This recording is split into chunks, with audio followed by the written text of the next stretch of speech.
There are some neighborhoods in Melbourne where the water is absolutely disgusting. Whoa! It's more about knowing what it tastes like. You don't necessarily need to understand what it does. These minerals to coffee are what seasoning is to food. So you make avocado on toast and you don't put lime juice or lemon juice and you don't put salt. It's like the saddest avocado on toast you'll find. I asked you to withhold telling me before the podcast and now I'm kind of like, all right, do I have a lawsuit on my hands? Explain.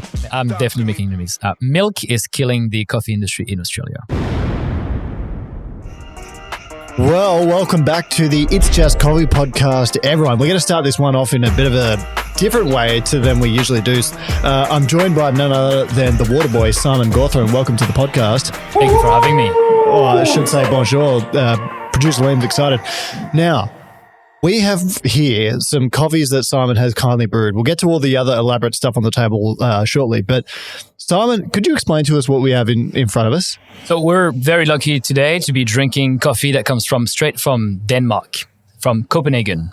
Grown indoors in a lab by my friend Rasmus Madsen. Wow. Danish coffee. Yep. You had much Danish coffee before? This will be my second time. I've tried some of Rasmus coffee before. It was sublime. But all right, so cup number one, you had... Yeah, so the two coffees are both Caturra, washed. They're grown and pretty much the same spots inside of the research center. But the first one is just a normal Caturra that hasn't gone through anything. The second one is also Caturra, but the trees have been thinned, which means that as the cherries start to grow, they remove about 1/3 of the cherries so that more of the nutrients can go onto the other cherries. So you get to experience how this variable impacts the cup profile. All right, well, can we take a sip of cup one together? Yeah, I've been waiting. Wow. It's like remarkably clean washed coffee. And juicy. It's kind of, and it's just so fascinating that I could mistake this for a really nice washed Colombian, Guatemalan, whatever.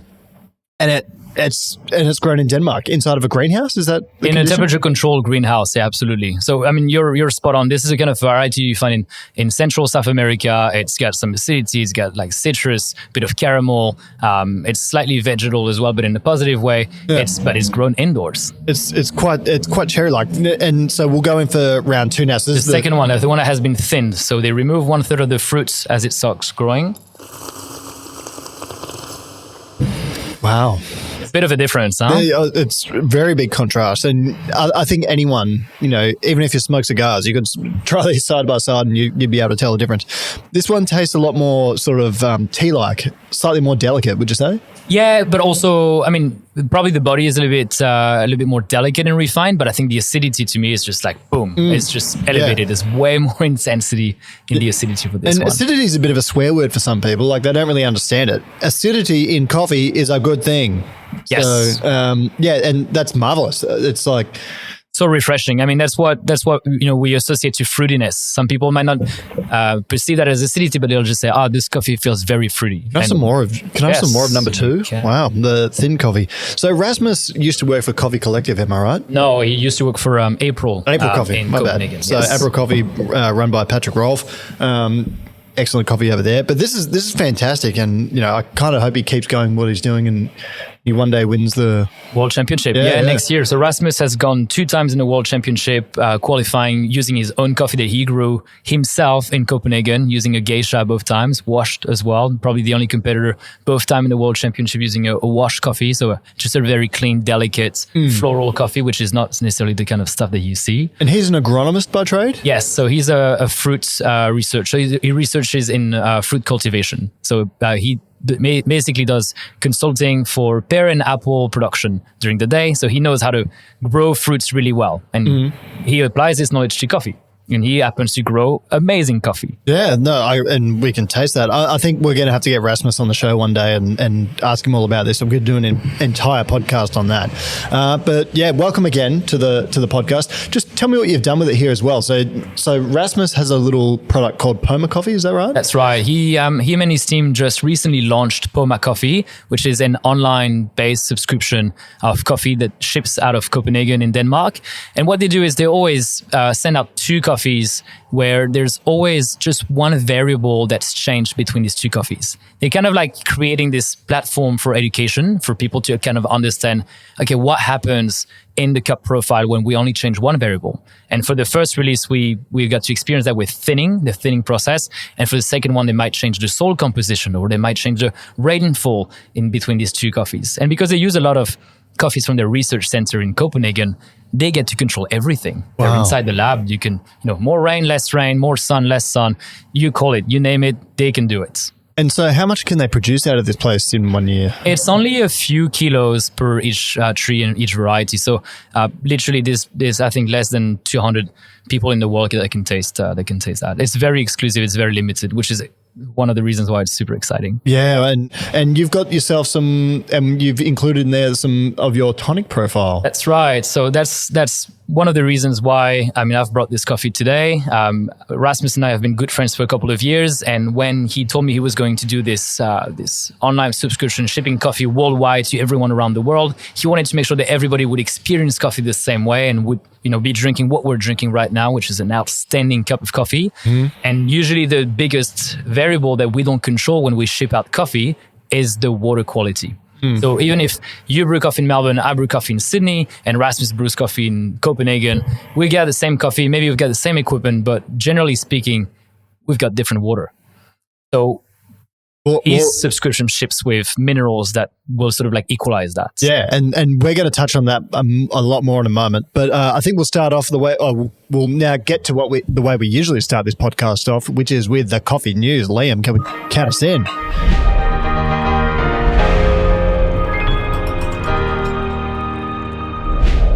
Well, in breaking news, and probably the biggest news of the year, Sabrina Carpenter is releasing an espresso ice cream. The pop singer has teamed up with Van Leeuwen Ice Cream for a limited edition espresso flavored ice cream. The espresso flavored ice cream has a chocolate swirl, though what the exact flavor it is has yet to be made public. Van Leeuwen has yet to announce the limited release, nor is it currently anywhere on the website.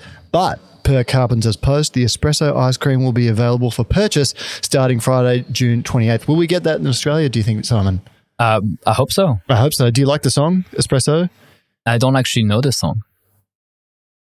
Can you sing it? Yes. Okay. All right. Extra hot take with 2 sugars is not until later, but it's like something, me espresso, I'm working late because I'm a singer. I don't know the other words, but Sabrina Carpenter sings it. Okay. It's an incredibly viral song at the moment. Right, yeah. She's incredibly famous, and one of the lyrics is espresso. And so following her brand deal, she's releasing this famous singer is releasing an ice cream. She basically owns the coffee industry now. Yeah. She's done such a service with that song, Espresso. I must live under a rock then. Yeah. I don't know how you don't know that song. You would have heard it. Espresso. Probably. I reckon you probably have. Okay. All right. Passively. Well, next little bit of news. Aeropress releases the Aeropress Plus or Go Plus. The Aeropress Go Plus combines the brand's revolutionary 3-in-1 brewing technology in a crystal clear coffee maker that conveniently packs up into a double wall, lead-free stainless steel tumbler with a leak-resistant magnetized slider lid. It actually looks quite impressive. So it's like you can just go camping or anything, have your Aeropress, and it goes into a cup. It's all, connectable. I thought it was pretty cool. I haven't seen it, but I love the Aeropress. Yeah, the Aeropress is great. Is it? Would you say it's one of your top brewers? It's funny. I only use the Aeropress one time per year during the Aeropress Championship. Mm-hmm. But I pick up the Aeropress once per year. Have you ever won the Aeropress Championship? Yeah, 2021 in Australia. Okay, 2021. So I have to say, yes, I do like the Aeropress. I love it. Yeah, boy. I don't brew too many Aeropress, but I do love it. I think it's awesome, and go and look up the Aeropress Plus. Go. You'll love it. But welcome again, Simon. You are indeed the water boy. I've known you for, I don't even know how long now, but when I had a previous podcast, we actually did 2 podcasts about this very topic. So something I'm very fascinated in. And if I were to sort of start this off by giving sort of a bit of a snippet to the listener, water is one of the things that matters most in your coffee, whether it's espresso or filter coffee. It's one of the things that matters most. Of a water coffee, if we had our refractometer here, an espresso coffee would be about 10%, anywhere between 8 and 12% total dissolved dissolved coffee solids, solids, yeah. which makes the other 90% water. And the components to that water make it really important. With filter coffee, so what we're brewing here could be about 98.7, 98.6%. Yeah, between water. 98 and 99% water. Yeah. So like, again, so the main component in the overwhelmingly in both drinks is water. So it matters what water you have. So Simon, you've actually been a big pioneer in this sort of section of the industry, and you tell us a little bit about what you've been doing and what it is here you've produced. Yeah, so I got fascinated by water as a topic very early on in my coffee journey. Traveling a lot. I'm originally from France, and I get to travel quite a bit. I've tried the same coffee in multiple cities, multiple countries, and I quickly realized that the same coffee tastes so different, even though it's brewed the same way when you travel. And the one factor that changes every single time was water. So I got fascinated by this topic. I've spent about 7 years researching this topic, trying to understand how different minerals impact the flavors in coffee, because minerals is kind of what makes water taste different. The water in Melbourne tastes different from the water that we have in Sydney from the tap. If you go to Perth, you definitely don't want to be drinking the tap water because it's got different minerals inside and it makes it taste absolutely awful. So the minerals are really what plays this key role in the taste of water, in the flavors of water. So I spent 7 years researching this topic, trying to understand how different minerals taste and how they've changed the flavors and attributes of coffee. And I've combined this knowledge, used that in the competition stage for myself to win a couple of competitions and also to coach people that have done very well also in coffee competitions. Did the reigning World Brewers Cup Martin, did he use your products? Correct. He's been a very early adopter of our prototypes. Okay. And so I guess on that, the variations of water between cities, because people might think to themselves, well, I mean, rain falls from the sky, all goes in a catchment, water from the sky is all the same. Why is the water supply different? Is it like the treatment in certain catchments? So first of all, the water from the sky is actually not always the same, depending on a few different factors like pollution and the weather, the location you are in, and the soil in which the water drains. It will change. The composition changes daily. And even your water from the tap right here, today, tomorrow, the day after, it'll be different every single day. And you might notice the differences, but it is different all the time. What makes it different from a city to another would then be the pipes in which the water is traveling. Whether the pipe is built in 1920, for example, if they're 100 years old, they're made of different materials and they will make the coffee taste different. So usually that'll be the soil of that specific area, the pipes, and what the water treatment is for a specific city. Yeah. Okay. I didn't really realize that the water might be different from from a neighborhood to another. Absolutely. There are some neighborhoods in Melbourne where the water is absolutely disgusting. Yeah. Although Melbourne is known to have delicious, super clean, soft water, so water that doesn't have much minerals in it. Okay. Say my apartment is one of the older apartments, and our housemate that came in, he tried our water and was like, "Oh my God, I need to get a filter. I'm in the fridge ASAP." And as soon as I tried it, I was like, "Oh my God, I had no idea." So it's actually quite a passive thing because you quench your thirst with whatever you've got. And I had no idea. I feel and unbeknownst to a lot of people, water sort of filtration is so essential to the coffee industry. Most coffee machines, I'd say, if not all, have a water filter attached to it to, one, get solids out of the water that may be harmful, but two, to sort of make the water better for making espressos. And I've got some anecdotes about that I'll explain later on as well. Yeah. I mean, you'll see water filters everywhere, whether it's for espresso machines, but in homes as well. I mean, in Melbourne, not so much, but in many parts of the world, yes, water filtration, water treatment is key. I mean, we drink water all the time, so. So explain to us, so we've got tonic.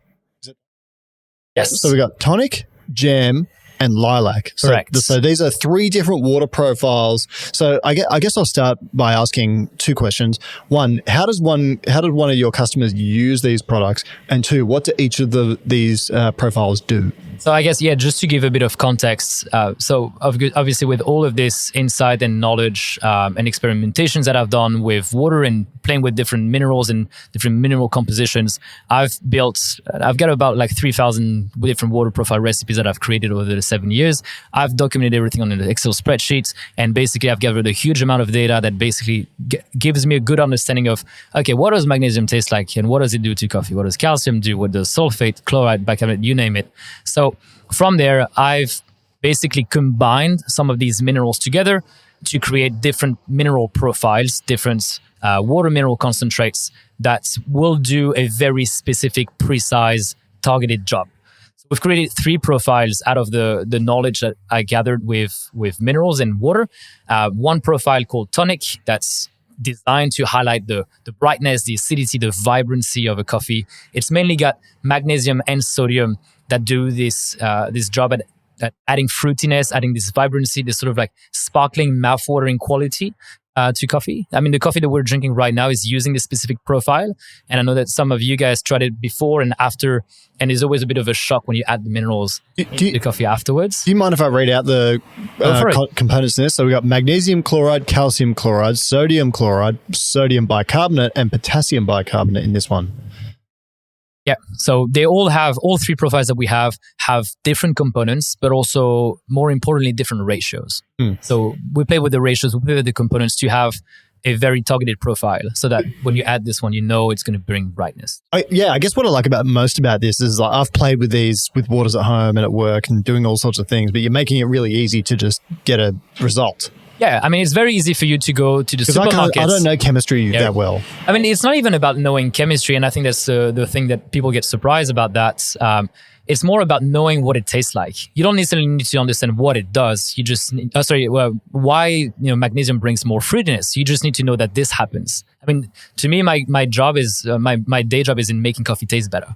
I don't care why magnesium is bringing more fruitiness. I just know that it does it. So if I taste the coffee and I go, yep, I wish it had more acidity. I wish it was more vibrant. I wish it was brighter. I know that it can increase the magnesium level. So you could go out there and buy magnesium chloride, magnesium sulfate from the supermarket. And that's what some people do. Like some people start playing around with water to build their own water. But a lot of the time, they don't get the result that they want because they don't know what to expect from each different minerals. And so what we've done is we've just made it as easy as possible for people to improve their coffees directly. We've done the kind of like combination work for them, basically. And one really interesting quote that I'm going to steal from you prematurely is that you've explained to me previously and used this specific terminology that these minerals to coffee are what seasoning is to food. So like you think salt on top of a steak or, whatever, the Nando's seasoning, these are kind of like similar things, right? I mean, this is spot on. Like that to me, I love cooking and this is the simplest way to explain it. Minerals are to coffee what seasoning is to food.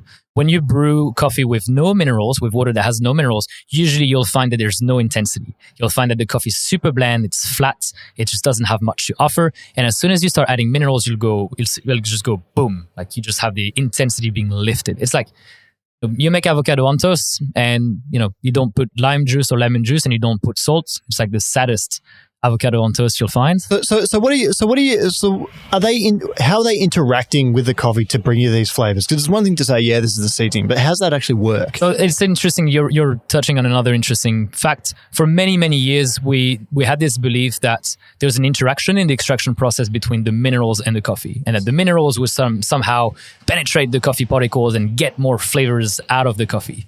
But it turns out that there's very little to no interaction in the extraction process between the minerals themselves and the coffee, which means that you can add the minerals after brewing the coffee and it will have basically the same impact. Wow. Because I've always thought the other way around, that I've spoken to some brilliant coffee minds where they say, okay, well, why aren't you brewing it with the minerals in that? So as in you've got the kettle, it's boiling, you've added some of these rather than adding the minerals in after. I find that fascinating. So the reason why water tastes different in different cities is because of the way minerals interact with our tongue and with our palates. Now, when we add the minerals directly into the cup, these minerals still interact with our tongue and with our palate and with our taste buds. So mainly the reason why you're experiencing a difference with different waters is the way magnesium, sodium, like different ions, different minerals interact with your taste buds. So whether you add it to your brewing water and brew coffee with it or directly into your coffee afterwards, which is what we've done actually for this coffee, you still notice the difference. All right, so go through jam next. So jam, I'll read it out to you. You got magnesium chloride, calcium chloride, potassium bicarbonate, sodium bicarbonate. So is this the same ingredients but different concentrations? It's very similar, except that tonic has some sodium chloride and jam doesn't have sodium chloride, it has potassium chloride. Okay. But it sounds like when you're reading it out loud like this, it sounds like exactly the same thing. But the ratios are actually widely different, which means that in the end, the cup profile is going to be very different. So the name jam itself suggests that it's very jammy. It's got this sort of like red fruit, sweet confectionery quality to it. And this is what this profile aims at doing. It aims at bringing this creaminess, this jamminess, this roundness, this element of sweetness to coffee. And you've suggested me actually use this when making like a milk coffee in the past, and I've done it. And it's quite fascinating the role that minerals themselves have on milk. And if I were to explain how I teased an anecdote to you earlier, when we opened our current shop, we had a water filter. I couldn't work out why the coffee tasted bad. And it turns out that actually all I needed to do was add a filter that had more magnesium in it, and it made all the coffee. Boom. Within one day, it went from undrinkable to delicious. And try this at home. Don't take my word for it. Go and try it yourselves. It's quite fascinating the results it'll have. It's massive. I mean, in my day job, and for many years, I've traveled all around the country, visiting cafes.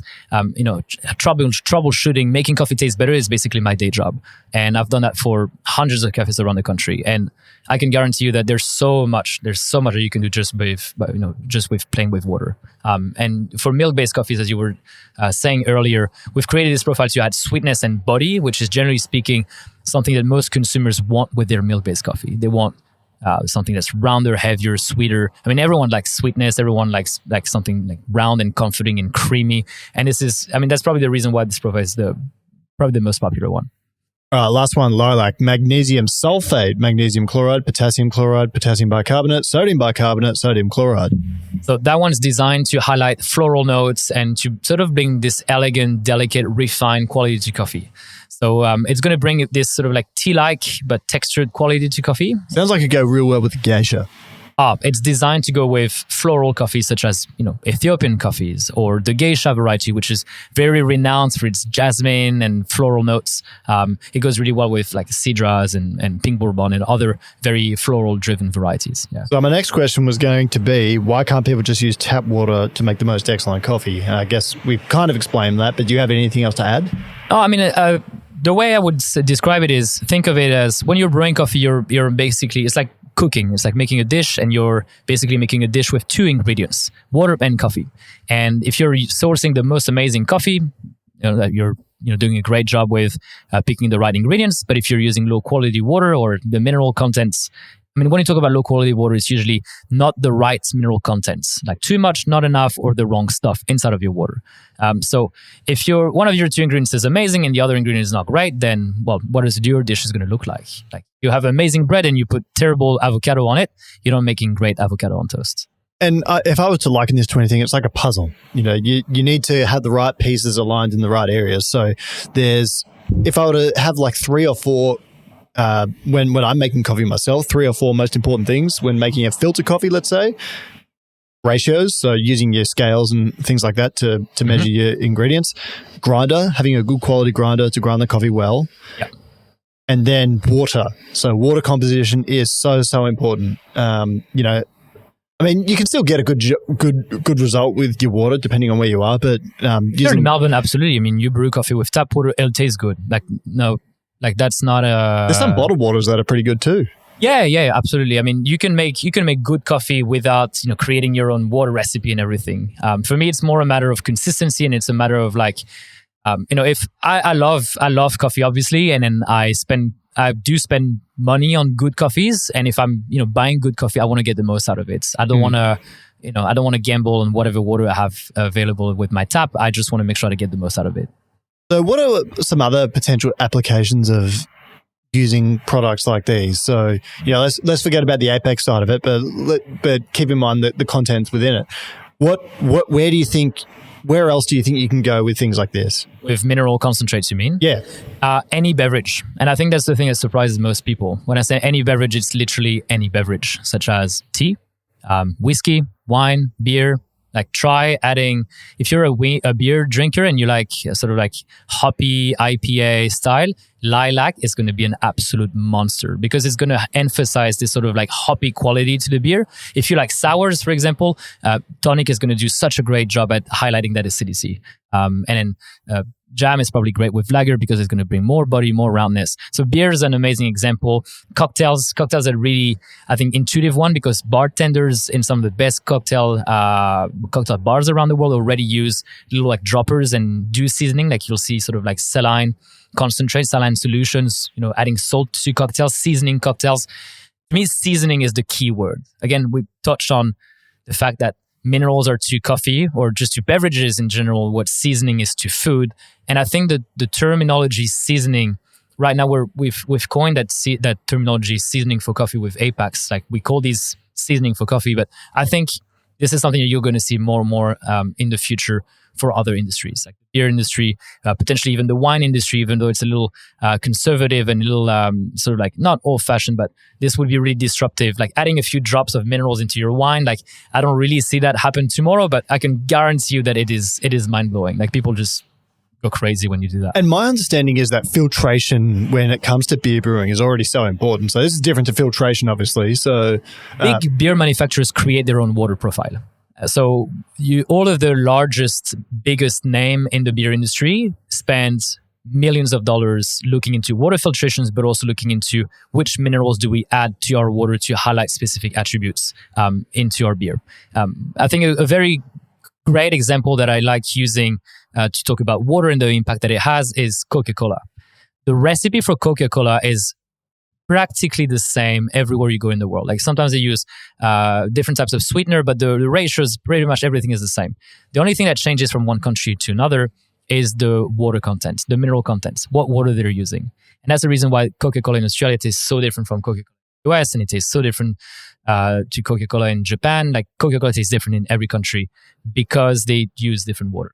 I've seen some shops here actually import Mexican Coca-Cola. Is there something about Mexican Coca-Cola? It's a bit sweeter. I think they use corn syrup or like corn-based sugars instead of just like different types of sugars. But also, again, you can make Coca-Cola taste sweeter without adding more sugar. Like, for example, if you use minerals and ions such as like calcium, potassium, chlorides, these three main ones, they add so much sweetness. Like, so you're talking you're talking about this applying to Coca-Cola and beer, and so there's variations from country to country. And so I guess that's kind of a good sort of way back to the Poma coffee that you've got. So in a way, if you're a coffee business and you're selling like a package or whatever of certain coffees and you want everyone to experience the same thing overseas, I mean, distilled water or deionized water across the globe is somewhat similar. Yeah, so essentially when you strip water from all of its minerals, it's meant to be tasting the same. Sometimes it'll taste slightly different. Like you might notice some minor differences depending on how the water has been stored and how the water has been treated. But generally speaking, if the water has no minerals, it tastes the same. Right. And so what do you see the future of? What do you see the future of this product, in particularly when it applies to coffee? Say, I don't know, 5 years from now. So this is this. Could this start a wave? Could this change the way coffee's served in a coffee bar? Well, I hope so. I mean, the way we've seen it is, again, we wanted to create seasoning, but for cafes and for baristas. So the way we designed the product, the way we refined the usage as well, the user experience is all about making it viable for cafes to use this as seasoning. Like if you go to any cafe, they have a kitchen, they have so much spices available and so much seasoning available. Well, the barista often doesn't have much available, and that's kind of like the spice rack but for barista. And in your workings with Martin, I understand that you had him use a combination of the minerals of all three profiles. Yeah, so this is the world. Yeah, so he combined all three to make his water that helped him win the World Brewers Cup. So the world champion. So a couple months ago in Chicago, in April 2024, 2 months ago in Chicago, we had the World Brewers Cup Championship, and this is before we had launched officially. We had our prototypes, and we had about 2/3 of competitors using our prototypes, including Martin Wolf, the world champion, and he used a combination of all three profiles. Essentially, they're designed to be great on their own, but we've also designed them in a way that you can blend them. So essentially, you drink a coffee and you go, I want a bit more acidity, boom, I'll add a bit of tonic. You want a bit more sweetness and roundness, boom, I'll add a bit of jam. I wish I could make the aftertaste a little cleaner and rounder and reduce the bitterness, boom, I'll add a little bit of lilac. So it's kind of like fine tuning. Think of it as this one is a mix of like salt and lemon. This one is like olive oil and sugar, or butter and sugar. And this one is like black pepper and olive oil. So were you there in Chicago? I wasn't there in Chicago. I had a few friends there, but I guess that's what the beauty of using this product is. I know these products in and out. So I just had people texting me, calling me saying, hey, my coffee is too much like this, or I don't have enough of that. And I'd be like, cool, what's your water recipe? Okay, 2 grams of this, 1 gram of that. Okay, switch this, increase this, decrease that. And then we could like troubleshoot so easily remotely without even tasting the coffee. And so what's life been like for you? Because obviously you work a day job. So, well, like all of us, you work a day job, and then you've got this product that you're developing. How long have you been doing this for, and how do you sort of manage your time? Because I've spoken to you about this previously, and we were actually on the phone last night just talking about how exhausted we both are because we're got our fingers in a few pies, so to speak. How are you managing it all? And if you can kind of give us the chronicles of how you got to here.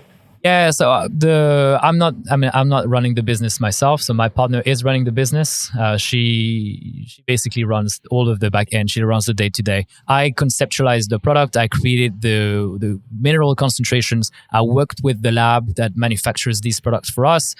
So that was probably, we decided to do this probably like July last year. So almost 12 months. So it took us about 10 months to get everything set up, but she runs the day to day. I don't have to worry too much about that. I mainly just design the products, and then she does the marketing, sales, etc. So I'm grateful to have an amazing person that does that with me. But it's obviously very time consuming to launch a new business. And when was the point where you're thinking, okay, I'm fascinated by water, I could actually make a business out of this? So it wasn't really something I was thinking. It was more like I just had people constantly asking me. I kind of like got a name in coffee for the water recipe that I was making, and I just had friends asking me, "Hey, can you make me a water for this?" Or, "I have this competition. Can you send me minerals?" And it was just like so finicky, so difficult to do that. It's very difficult to communicate otherwise and get other people to make their own water from scratch. Like it's a very time-consuming thing to do.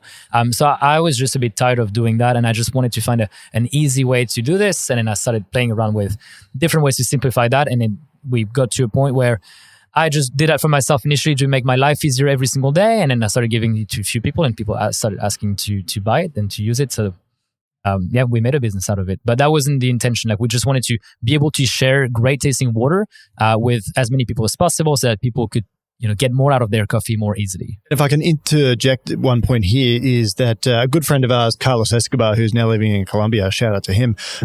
He was preparing for the Australian Brewers Cup a few years ago, and he asked me to bring some coffees that I had in my freezer so that he could practice brewing with them and see if anything, he wanted to use any of those for his competition. And I was pretty happy with the way I was making these coffees, but I put them all on a table. He brewed them one by one, and they were, I guess, twice the coffees that I had tasted, and I was just totally blown away by what he did. It was all the water, right? And you and him were kind of in cahoots. You were working together, and that was pretty eye opening for me.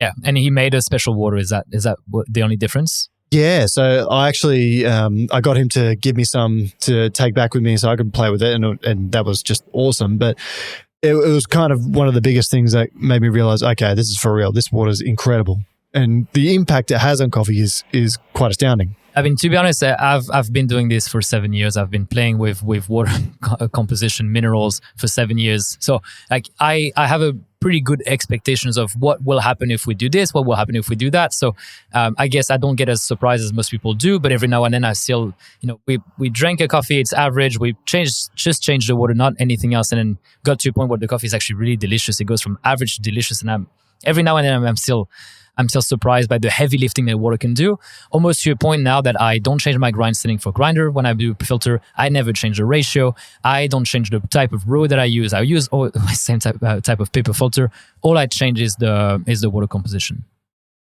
Now, left field question, if I may. A lot of people out there watching this, whether they're in the coffee industry or not, might be thinking, well, how do I develop a product and get it to market and sort of thing.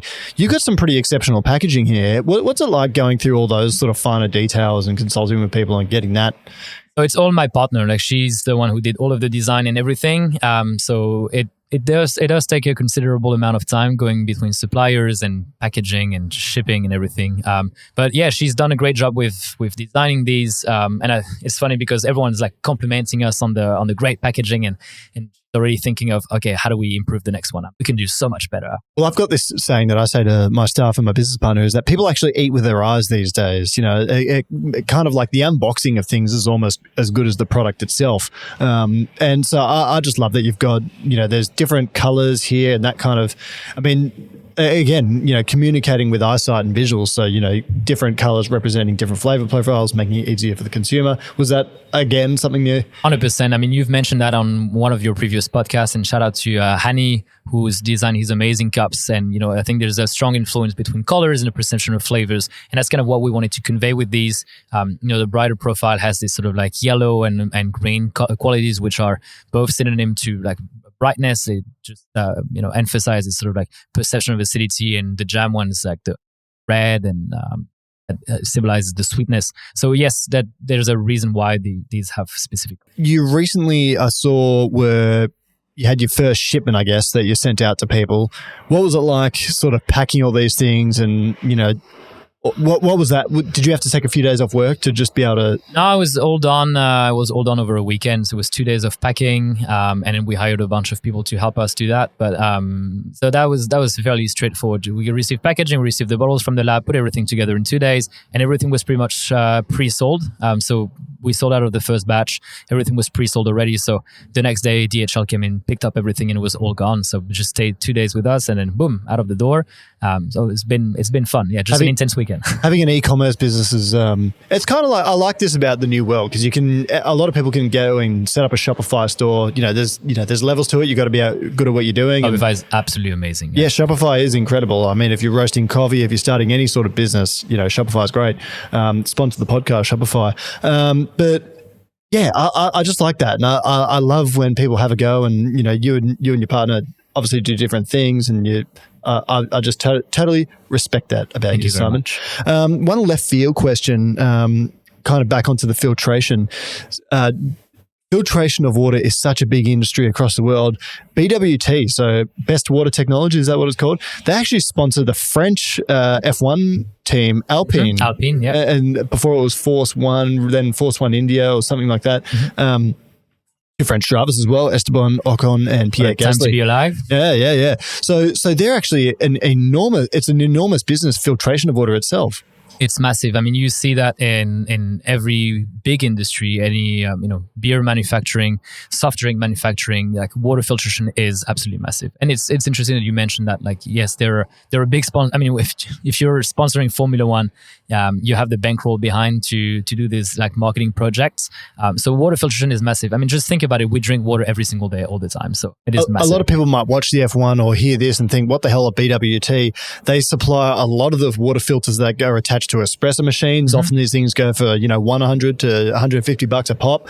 And so you have to have, your water from your tap go through, be filtered by one of these, and up to your espresso machine, produced as your coffee. So that's the application, and it applies to beer and a number of other things as well. Mm-hmm. You're doing concentrates now. What do you think you could be doing with this in the future? You're not the type of guy where I think, you'll do this and it's this for the next 20 years. What do you think you could be doing in the future? Well, we'll see. I think this is going to take quite a bit of our time in the foreseeable future. But just what you mentioned earlier, are there applications to other industries? I think it's not just coffee. I mean, it's not applicable just to coffee. This is something that you can apply to other industries as well. I might be doing other stuff, coffee related, not coffee related, but anything that is sensory based is something that I just enjoy. I just enjoy being able to see the improvements of new technologies, new process, etc. A little known fact that I want to revive about you is that you're actually an avid Pokemon card collector. I am. So can you explain some of the Pokemon cards that you've got in your collection and what age you started? How old are you now? 32. And what age did you start collecting Pokemon cards? First year of primary school. And at the time that you were collecting Pokemon cards, did you think to yourself, these will have some serious value these days? It's funny because we had this conversation with my parents not long ago, and when I was maybe 6 or 7, I was telling my parents, like, it was becoming a trend in France. Like, everyone's playing Pokemon, everyone's just going crazy with it. And then I was like, we need to buy. So I was alive for the first edition, like the very first edition ever. And I was like, one day I'll be old and then I'll have kids and then my kids will play Pokemon and then people of my age will have money and then like I will want to buy those very first boosters. So we should buy the very first boosters and keep them and open them 20 years later. And I was telling that to my parents when I was like 7 years old. So have you opened those boosters? Well, I never managed to convince them to buy nearly enough, but I do have a few unopened boosters from the very first sets. Have you got some cards that you opened that you protected quite well that would now be of some serious worth? I've got a Charizard, like a first edition Charizard. Whoa. Okay. Yeah, so that's probably the most valuable asset I own. And that in my car, and that's probably. There's. I've got a friend, Jonathan De Alessandro. Shout out to JJ Duller. So he's got a business called Cardbot AU, where they sort of distribute Pokemon cards to the public via vending machines. So if you go to a couple of key sites, I think there's Melbourne Central, Southern Cross Station, Chadstone, there's actually vending machines where you can actually buy Pokemon cards, and it's a big business. He employs like 10 people or something now. I'm going now. We're going right after this. Yeah. So they started during COVID, and then now they're doing this and they're doing quite well. But part of what they do is they actually help grade Pokemon cards. Yep. So they grade it on the condition. It's massive. So on the scale, where do you reckon your Pokemon? What do you reckon the condition of your Charizard? Mine is it's a little bit beaten up. It would grade a 7 out of 10. Like it's got these 0.5 ranking. It's probably a 7. So the value is exponential. It's like the same as coffee. If you have a 95 scoring coffee as opposed to 94 scoring coffee, which is like the best. Well, pretty much the value pretty much doubles. Like it's exponential. So mine, maybe not the best. What do you reckon it could go for in the market? What, the Pokemon cards or the coffee? The Pokemon card. We've seen, I think, a couple of cards being sold for over $1 million each. Wow. Yeah, it's a serious business. Maybe that's what I would be doing if I wasn't doing this. I'd probably play, collect, sell, trade, play Pokemon all day. I don't know. Are you up to date with the latest Pokemon games? I have no idea. What generation did you stop? Third, I think. Okay, because I got up to the 4th and I was like, all right, I cannot keep going. Yeah, now it's like 7 or 8 or maybe more. I have no idea. I think it's 10 actually. Maybe one day when I'll have kids, one day I'll probably catch up and like find out about all of these Pokemons I've missed. Greatest Pokemon game of all time for you? Yellow, because it's the most difficult one. Yeah. Super hard. Pikachu is so bad and it makes it super difficult for you, and I like having my back against the wall and making it extra difficult for myself. Okay, because I like Pokemon Platinum. When I had Pokemon Platinum, I think I was in like year 11 or 12, and so what would that have made me? 16 maybe. I completed the Pokédex. I think there was 493 Pokemon. I had every single one you could get without having mystery gift. So that's how, like, these are special Pokemon you've got to go to events and actually get like transferred to your Game Boy or whatever. I think it was like 485. That's a lot. Pokemon out of 493. So I just physically could not get the other ones. So I clocked some serious hours on that. But that was some of the best times of my life. I like how this podcast has just transitioned from like water for coffee and all sorts of things to Pokemon. But one really nerdy topic to another. Yeah, well, but it's good. Yeah, we always got to catch them all, including all of the minerals. All of the minerals and all of the coffees, yeah. But we always talk about on the show like Zelda. Like I play Zelda religiously. I've recently started playing again, Liam. Like the new Zelda games are awesome. And I mean, if you're going to learn something from this podcast, laugh about it, connect with us about games, then, we've all won.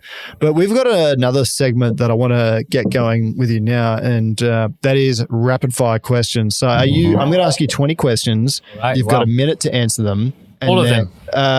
We'll try. Okay, I'll do that. And then, if you do, you get a prize. Don't know what it is yet, but we'll see. So are you ready? Challenge accepted. All right. Hey, it's just questions. I'm going to put you under the pump, bring the pressure. Here we go.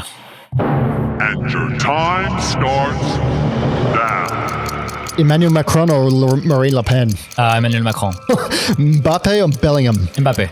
Filter or espresso? Filter. Tonic jam or lilac? Tonic. Cheese or wine? Cheese. Washed or natural? Natural. Best Pokemon starter of all time? Pass. Favorite Star Wars? First one. Favorite grinder? Kinu. Best coffee city outside of Australia? Tokyo. Almond, oat or soy milk? None of them. Favorite brewer? V60. Favorite Pokemon game? Yellow. Favorite color? Blue. Gasly or Ocon? Ocon. Panama or Colombia? Panama. Curry or pasta? Pasta. Lance or Hoffman? Lens. Greatest coffee podcast of all time? This one. Best croissant in Australia? Lune. All right, that's it. That's 20 questions. Smashed it. He absolutely punched it with time to spare. Yeah, I think I gave a couple wrong answers, but I'm happy with what I got. Yeah. Which one did you pass? I passed the Pokemon just because I don't know the names in English. I played the French one version, so I can give you what's the green one, the plant one in English? Old Bizarre? Yeah, it's the same in French. Okay, that's my favorite one. Again, okay. It's the weakest one, so and best croissant in Australia. That'd be one you're well informed on making a decision on. Yeah, I think Lune in Melbourne is so good. Everyone's like, Lune is overrated, and there's so much queuing, and it's like there's massive queue outside for a reason, and they're so expensive for a reason. Like I think they're amazing. Like they're just so good. In my previous life, I once worked for St. Ali, of course, and then we actually did a pop-up in Singapore for this trade show. I can't remember the name of it, but Lune Croissant were also invited to do a trade show there. But anyway, they calculated there was an exact amount of croissants they could make each day, and so there was a system so that when people got there, no one would be made to line up if they weren't going to get a croissant. Anyway, so they calculated it all. But on the first day, they miscalculated by one.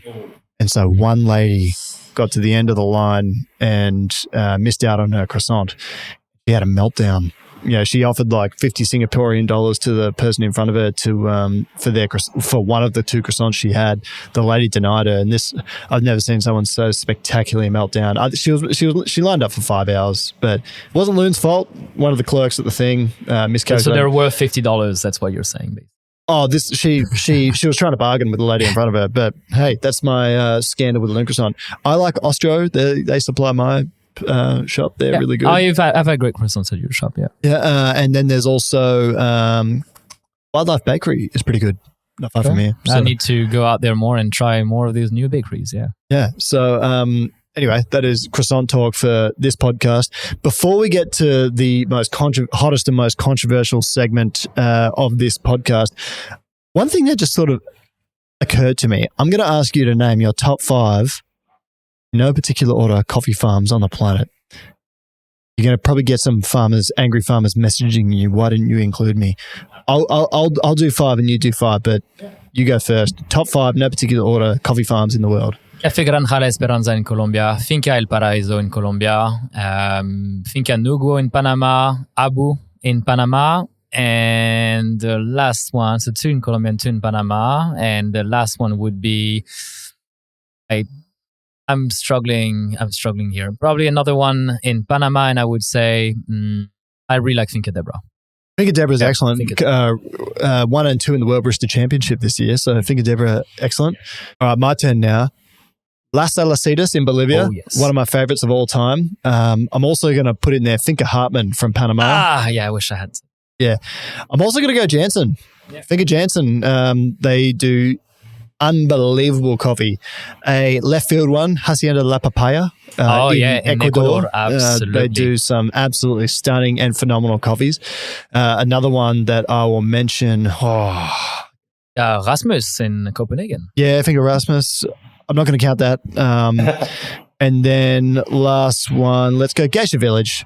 Oh, yeah. Ethiopian. Geisha Village in Ethiopia. I've got to have one outside of the Colombia and Panama. Yeah. So, I mean, I had an Ecuadorian and Bolivian. True. Yeah. I guess an honorable mention there would be, what are they called? Doterra in Brazil. Yeah. They do some excellent coffee, but yeah. Oh, man, the Lamastas family as well, you know? There's too many. Yeah. This is hard. I'm never going to ask this question again. All right. I must hit you with the it's just coffee, boys. It is. It's just all coffee. These names, man. It's just coffee. All right. Well, we're going to do the hottest and most controversial segment in all of podcasting. It is time for the extra hot take with 2 sugars. I got you. Okay, you got me? How do we feel about that?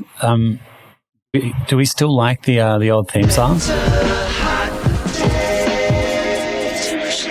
Yeah, absolutely. That theme song's got to say. Rowan, my partner, my usual partner, is not here. He's away on a business junket in Italy right now. So he usually introduces this segment. There's usually like, oh, it's getting hot in here. It's winter in Melbourne, so it's definitely not. But Simon, I feel like you're packing some heat. So I want to hear your extra hot take with two sugars. Please tell the people what is. I think that milk in coffee will disappear in less than 10 years. And I think there will be no more latte, no more flat white, no more cappuccino. First, it will disappear with full cream, and then all of the alternative milk will be gone. Whoa! Yeah. Okay. I asked you to withhold telling me before the podcast, and now I'm kind of like, all right, do I have a lawsuit on my hands? Explain. Two main reasons. First reason, I do think that coffee tastes way better when it's brewed with no milk, whether it's an espresso or a filter. And I think the reason why it hasn't sort of like become so popular just yet in Australia is because until recently we didn't have great coffee for espresso or for filter. But now I think many cafes have amazing black coffee. Second reason is, third reason actually. Second reason is more and more people are realizing that we're all human beings kind of like lactose intolerant. So you see less and less full cream consumption, like it's literally plummeting. The newer generation, anyone under 25 years old that I meet, everyone's drinking oat milk. I don't meet someone under 25, or maybe under 30, that drinks full cream milk. So it's just crazy to see how people are shifting to alternative milk.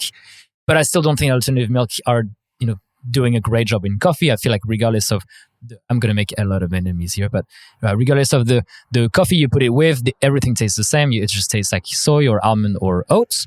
And the last reason is cafes are not doing too well right now. Like on average, like the volumes are down in cafes. Like it's very difficult to run a cafe and to run a cafe successfully. And from a business point of view, if we moved most of the milk-based coffees to black coffee, whether it's long black, espresso, or filter coffee or batch brew, cafes would be way more profitable. They would be able to pump coffee quickly. They would have a lot less cost because milk is really expensive. It's generally more expensive than coffee. The cost of milk is more expensive than coffee. So milk, I think, is killing the coffee industry in Australia. So I think that's the reason why we'll inevitably move to an industry with no milk. All right. So milk is killing the coffee industry in Australia. I want you to say that down the barrel of the camera. Okay, I'm definitely making enemies. Milk is killing the coffee industry in Australia. See, I'm gonna have to. Man, that's a tough one for me because I know you're the milkman to me. Oh man, I love milk-based coffee. Like my first thing when I get to the cafe in the morning is I make myself a milk coffee. Like I'm gonna be honest. I would be sad to live in that world. You wanted spice, I gave it to you. Yeah. I love this. Okay. It's the milkman and the waterman. Yeah. Yeah. But I get what you're saying because to prepare a milk coffee, there's a lot of, the cost of the milk itself, the distribution of that milk. There's a lot of debate about that. And then, of course, there's the machinery that is required it's very to prepare expensive. it. So, like, if you want to... The skill set as well. If you had a cafe that produced entirely black coffee, so filter coffee, your costs would be like, you buy a $2,000 brewer, and then you're sorted. You've got some minerals here. And you're running batch brews as well, like in terms of labor as well. Yeah. You prepare everything in advance. It stays hot. You serve it. People get their coffee faster. It solves a lot of the issues. Yeah. And, we've had a lot of success in our cafe selling batch brew. And so much so it's like, a much bigger portion of our sales than I thought it would be because, obviously we do our best to make it taste great, but also people get it. It's really quick. And if you're like, a lot of people are looking for a low fat option and, looking for something a bit healthier, there's nothing really healthier in terms of coffee than a filter coffee or a long black. Yeah. I mean, milk-based coffees, whether you're lactose intolerant or not, it's got fat as well. And then all of the alternative milk options, there's a whole bunch of derivatives going into that. So a lot of people are sort of like moving away from that as well. But yeah, look, I do like a good milk-based coffee as well. My point is just, I think that the proportion, instead of being 90% milk-based coffees cafes, it will shift to a much lower number. And I hope that if this is the case, I don't wish it disappears, but I hope that people just enjoy it more. Because right now it's like, we just take it for granted. It's like, oh yeah, coffee, there's milk in it. But to get milk out of a cow, it's actually, but it's actually a pretty hectic process. Like it's not necessarily the most ethical one either. And And I think, when we should appreciate that, like we should appreciate it more and just value that way more than it is currently. Yeah, and I think I'm going to ask people listening all right, so I'm going to ask 2 questions of 2 different interest groups here. If you're a consumer, try batch brew in the next couple of weeks. If you're a cafe, start sampling your batch brew to people more because you can, and this is something I do at my cafe a lot. So just give them a sample and a little piccolo cup. Yeah, a little piccolo cup, and then if you transition, I don't know, 20% of your customers to batch brew, you'll serve them quicker. You'll make better margins on it, I guess, as well. It's a healthy option for everyone.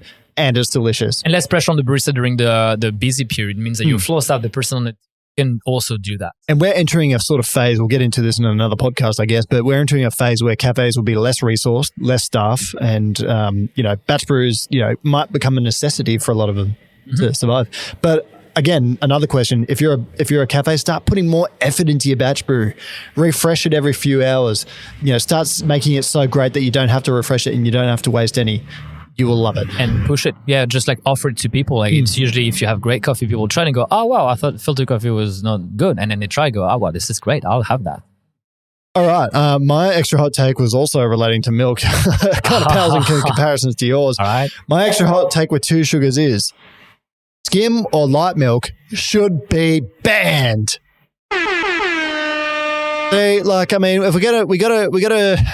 You kind of have to have 5 or 6 different options available now to not have your customers unhappy with you. So if one of them's got to get the chop, it's skim. It's just such a waste of time. It's just like you're not actually going to lose that much more weight if you transition from full cream to skim. It tastes worse. Way worse. It's like annoying to have an extra one on the menu. And yeah, just screw it. We don't need skim or light milk. Just get rid of it. Full cream and maybe oat. And then to actually make skim or light milk, you actually have to remove the fats from it, and then it actually creates quite a lot of waste because some of the fats might go into making cream, so for cooking products and stuff like that, and then you've got just this other byproduct that not much use for. So skim, light milk, you're banned. I'm out of it. But Simon, that just about sort of wraps us up. It's been an absolute pleasure to have you on the podcast. I've interviewed you a couple of times before. It's been excellent. I think this has been informative for everyone who's listened. Rowan would be bummed to have missed out on being here and being able to interview you. And then we've got a little event that we're doing tomorrow as well. So yes, we're having a little pop-up event tomorrow at Project Zero Coffee from 7 a.m. to 3 p.m. Yep, running some pretty exciting coffees on the brew bar on your bar. We have coffees from your favorite farm and some of my favorite farms as well. And every coffee will be served using our APAX mineral concentrates. Yeah, and so we'll be stocking we'll be proud stockists of some of these products as well. So if you ever want to try one of these, you can just come try batch brew, and we'll probably be dispensing it we'll be able to give you a sample of each. And if you like it so much, then you'll be able to buy it. So where can customers get it if they're overseas? So we have, we ship worldwide on our website, apexlab.com. We ship worldwide and it ships pretty quickly and reliably with DHL most of the time. But we have stockists all around the world in literally every continent. So you can have a look at our website. We have a store locator to find physical stores nearby, but also websites of distributors and stockists around. Excellent. Well, mate, it's been an absolute pleasure to have you on. I'm looking forward to tomorrow, and thank you so much for bringing this and being so generous with your time as well. Thanks for inviting me a third time in your podcast and for chatting Pokemon with me and all things coffee. Got to catch them all. But remember, everyone, it's just coffee. Didn't even have to tell you. You knew it straight away. Well, and yeah, it's just water as well. It's just water. Just water. It's just water. Or is it? Or is it? Is it? Or is it? Yeah, exactly. But that wraps it up here. Thanks again, Simon. Thank you very much.